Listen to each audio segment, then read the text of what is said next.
Hey everyone, James from TDB here, bringing you another Inbetweenisode. Today I am going to be doing a little bit more of a beginner topic Inbetweenisode, but one I think that has fairly broad appeal to people. Going to be doing pot versus Gaiwan, a comparison here. I have a Gaiwan. This is probably what I use the most frequently, and I have a pot. This is my most used pot, but actually I have been in the rhythm of using Gaiwans a lot, so I haven't used it a whole lot recently. We're going to really explore what difference does it make, specifically in the earlier steeps. And, you know, there is an aesthetic choice here. Some people like brewing in nicer things, whether it's a nicer Gaiwan or a nicer pot or whatnot. Our setup, both Denny and mine, tends to be, as Denny describes it, a little bit more lo-fi. It's not really, we use relatively inexpensive Gaiwans. I don't use a ton of clay teaware. I have a handful of pots, maybe like 5 or 6. I think they're okay pots, but it's definitely not been a focus of mine. I bought my pots maybe 2014 range, so it's been something like 12 years or so. And so there's a couple things. One is a Gaiwan gives you really quick access to these leaves. You can see them expanding. You can see the color of the brew really well. So that's one reason I like the Gaiwan, especially when it comes to testing teas, is you get very excellent feedback really easily from it. Whereas that's a little bit harder to tell in the pot. Of course, you can try to tell some things. You can smell a little bit as well from that, not quite as easily as the Gaiwan. So where does the pot have advantages? Well, part of it is maybe the seasoned clay. That's one of the more contentious claims up here. Another is the heat retention of the device because this is made of a different material than a relatively thin Gaiwan. You're, in theory, going to be retaining more heat. I think that becomes a lot more important as we extend the steep times out. I think when you're looking at the earlier steep times, I think that advantage is relatively smaller compared to that, at least in the kind of measurements that I've done. So it really starts to make a difference as you go longer. So there could be a method where you start in a Gaiwan and then you switch it over to a pot as you need to brew it more for kind of start the long brews. So the tea I'm brewing today is, I wanted to bring something that I know relatively well. So we're going to be brewing the Love Forever paper Tong here. Threw about 1.5 cakes of this already, so it's definitely been, I was surprised when I grabbed it. I was like, wow, I'm actually through a good chunk of this second cake too. Making it one of my most brewed teas over the past decade or so, certainly in terms of raw pour. And so we will compare both of these teas and see how they do. So they do have a size difference, and I made the ratios the same. One of the advantages of the Gaiwan is the reactivity, kind of like you talked about, but I'm going to be brewing these in the same manner here. Oh, one last advantage or disadvantage, or just maybe perhaps a neutral feature of a pot too, is that if you pay attention, and I will try to note this as we brew it, is that the pour is just going to be a little bit slower. The Gaiwan, you can control the pour a lot easier, and so you can do a relatively quick pour. So if you're, especially when you're talking about those early steeps where you might want to be giving it really, really quick flash infusions, that's a bit easier to do when it comes to a Gaiwan versus a pot, where a pot you're kind of stuck with potentially a 10 or 15 second infusion right from the get-go. So let's get into the tea. I have yet to brew either one, so we will start with the Gaiwan, as that is kind of my baseline at the moment, at least. I'm just going to give it flash infusion to start. And so you can see how quickly we can brew from the Gaiwan. It's pretty much pour, and then I can pour with my left hand here, and that's really quite instantaneous, not a very long infusion at all. And then you get a really nice sniff of the leaves.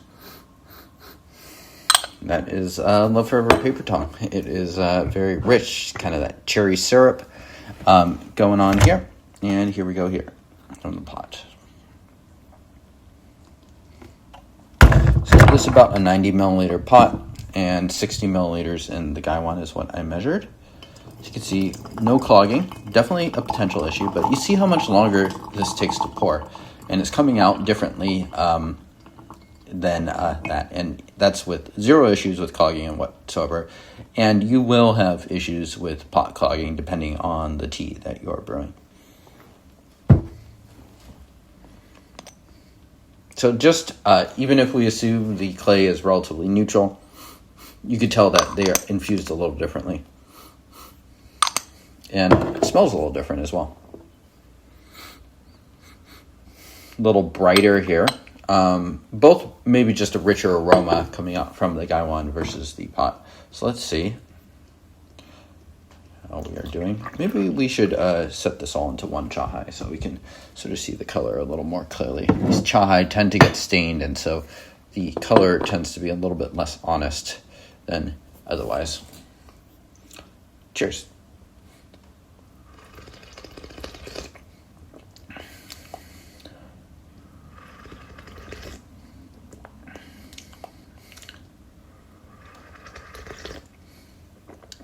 Woody, sturdy, still got that cherry syrup thing going on in the background. I think it's actually starting to move a little bit beyond that, at least the cake in my storage.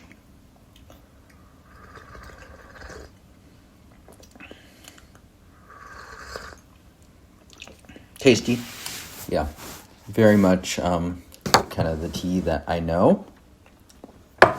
And we're just going to go side by side here because we're less interested in like the evolution of the aftertaste of something like this. And here we go.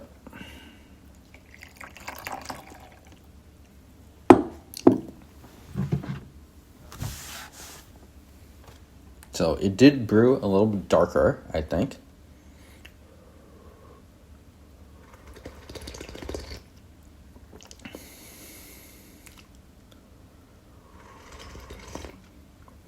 And it's somewhat different. I would say this is leaning more into leathery tones. The cherry syrup is not quite as broad, as bright in this one. Less of that for sure. And quite a bit more into kind of like leather wood category. In fact, I wouldn't even say this has too much leather at all.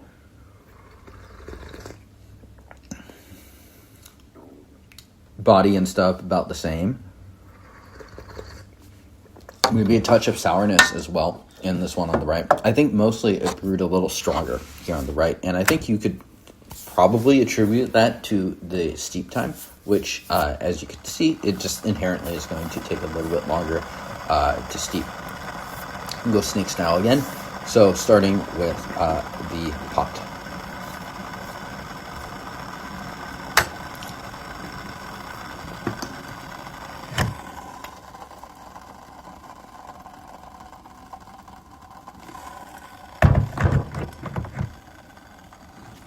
This is a pot I bought a long time ago from Origin Tea. I've used it with semi-aged tea mostly. And one thing that is nice to do is have a thing of toothpicks ready, just in case you get some pot. Especially for the early steeps, that is definitely going to impact your session. Okay, so nice color there. Let's take a note of this. Kind of a nice red. So again, we're doing flash steeps here.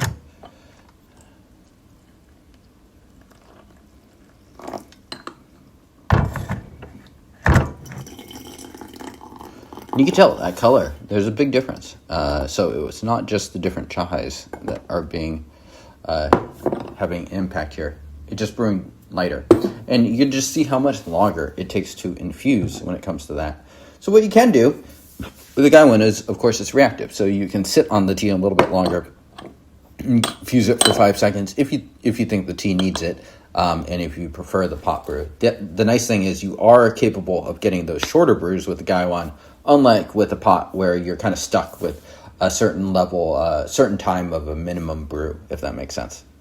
Cheers.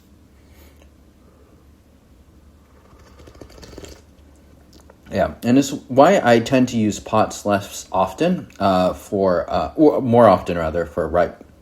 Well, this is quite astringent. I would go so far to say that's a bit overbrewed, and part of it is maybe I'm just very tuned into my Gaiwan and how that works right now. But yeah, for instance, I use this big blue pot in the morning, and what do I brew in there?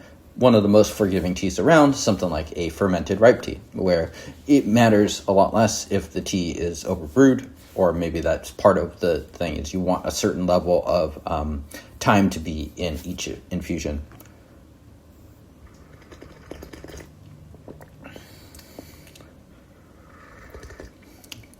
It's too astringent. It's sour. Not loving that brew at all. So that's kind of interesting. And it just feels overbrewed to me, and that's despite doing a flash infusion. So, yeah, maybe it makes sense to scale back the ratios a little bit when it comes to pots, especially. Gaiwans, maybe you get away with a little bit more of a higher ratio. Cheers. Take another sniff of these.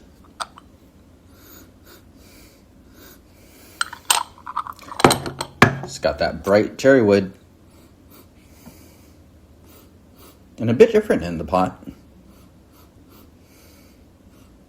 Just woodier, more leather. Cheers.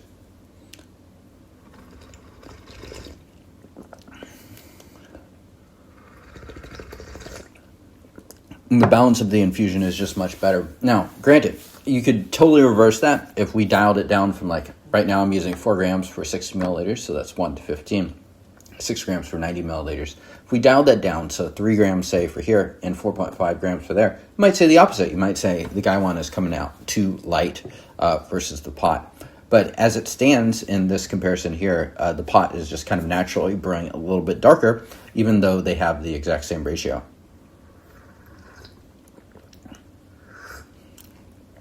And I think when I was using a pot more regularly, I would tune my ratio down a little bit compared to what I'm currently using as a Gaiwan. And that all kind of adds up. You're looking for kind of a certain level of potency in these brews, and to achieve that with a pot, you have to tweak the ratio just a little bit there.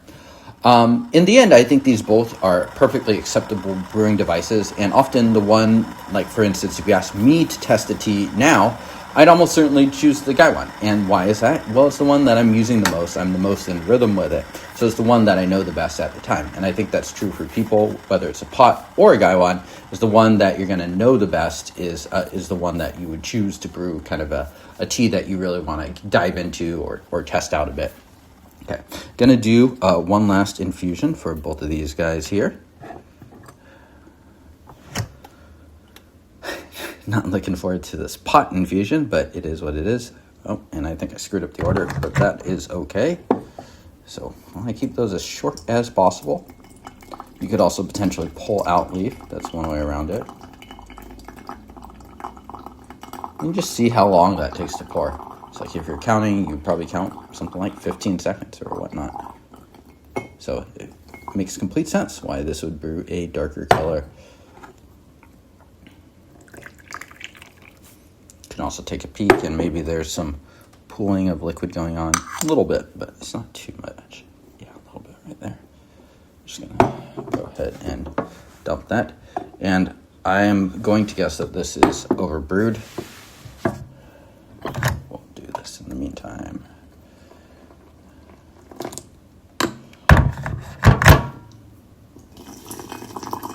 Yeah, and just look at how much lighter that is, how much faster that pours too. So even now when we're just getting the trickle out, it's like it enters that phase about 10 seconds or 15 seconds faster than the pot does. Cheers.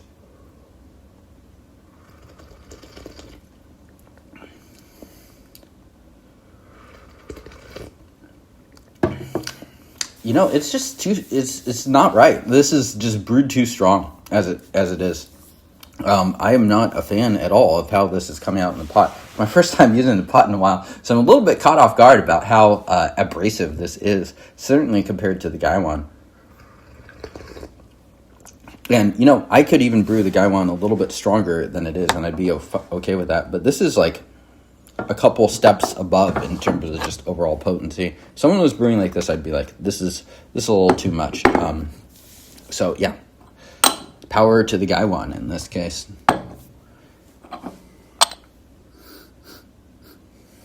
Cherry is slowly going away there.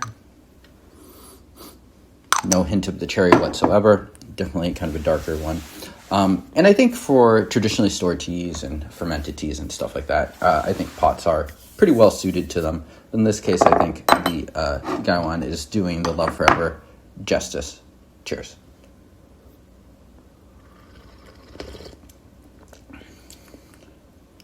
Let that cool down just a little bit.